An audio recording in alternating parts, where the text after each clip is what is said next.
Hello again, and welcome to Makery by Mooney. The weather's really turned up here in southern Illinois, and I kept promising to actually do some woodworking videos to kind of thin out the homebrew videos and the cooking videos and all that other stuff. And today I'm actually going to be able to do some tillering on this red oak. It's what we call a blank. It's a very raw, unfinished bow. Red oak's a pretty good. It's not a top shelf bow wood species, but it's pretty reliable and it's very accessible in this part of the country. And the style of bow is like a short bow, a Comanche bow. I uploaded a short of me shooting one I made from, that one was made from crepe myrtle. So if you want to check that out.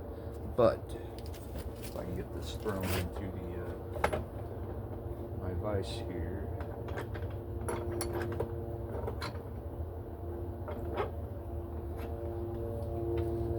Put that down good and tight. I want to show you the process of what you call tillering. Now, what tillering is on the inner third of the limb, you just want to make one pass with whatever you're using to remove material. On the middle third of the limb, you want to make two passes. And on the outside third that has the tip, the limb tip, you're going to make 3 passes. And that's just going to facilitate making that the limb of the bow bend so you can draw it back. I mean, obviously, if you think about it, it's pretty logistic. You don't want this one bending very much. Or the inner third, you want the middle third to bend a little more, and you want the outer third, but with the tip, to bend the most. Well, I'm going to kind of try to demonstrate that to you.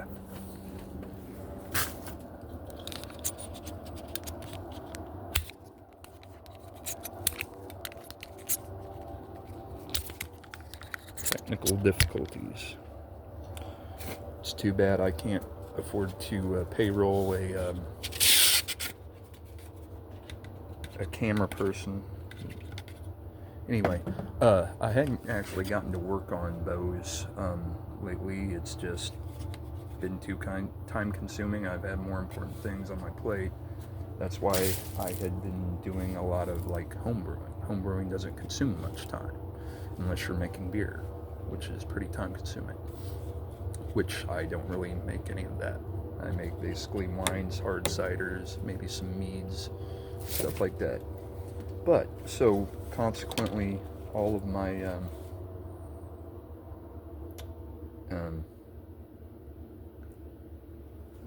traditional woodworking tools, hand tools, like my draw knives and stuff, I probably need a new draw knife too. Like definitely my farrier's rasps, which if you're making a bow, that's a really important tool. They'd kind of gotten all rusted and dull, and they're pretty well useless now. When I get a chance, I need to throw them away, so I had to get a new one. But to anyone who does woodworking or is an actual farrier, I want to recommend this brand. It is Heller Rasps Red Tang. I've used it a couple times. As you know, I don't get very much time to work on this, but I've been able to make a few passes with that, and it works really well. Obviously, this isn't really a promotion. You know, Heller Rasps doesn't know I exist. I'm just trying to be helpful. Okay, so we're going to start out making kind of one pass on the inner third of the limb.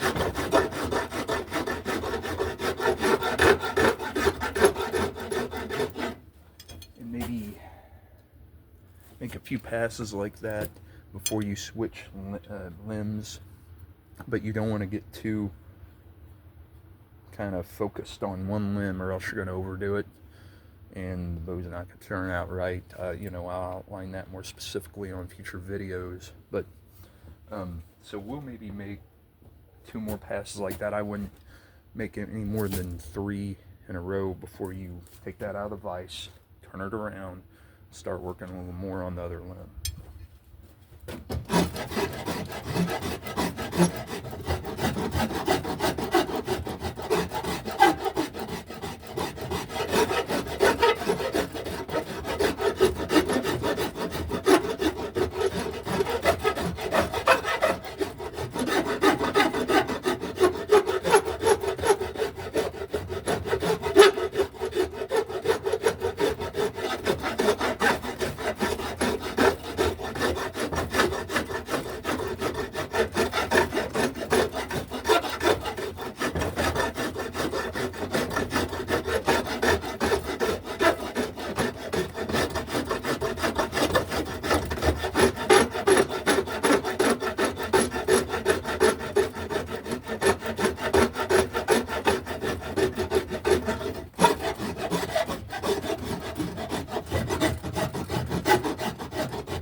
That was just kind of an instructional.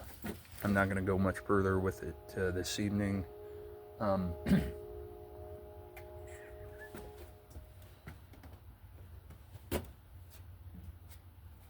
future videos, we'll show you floor tillering, and that's when there's no point in doing that now because there's so much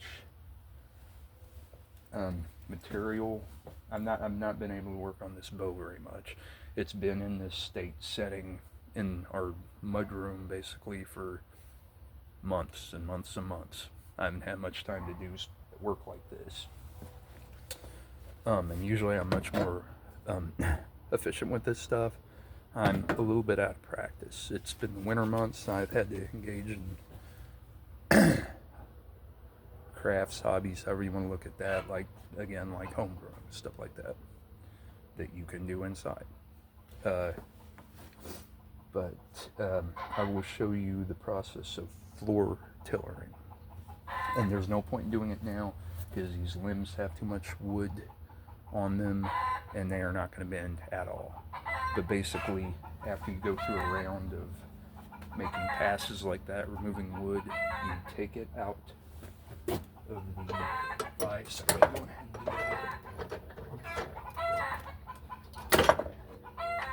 and bend it belly of the bow limb towards you, back of the limb away from you, obviously.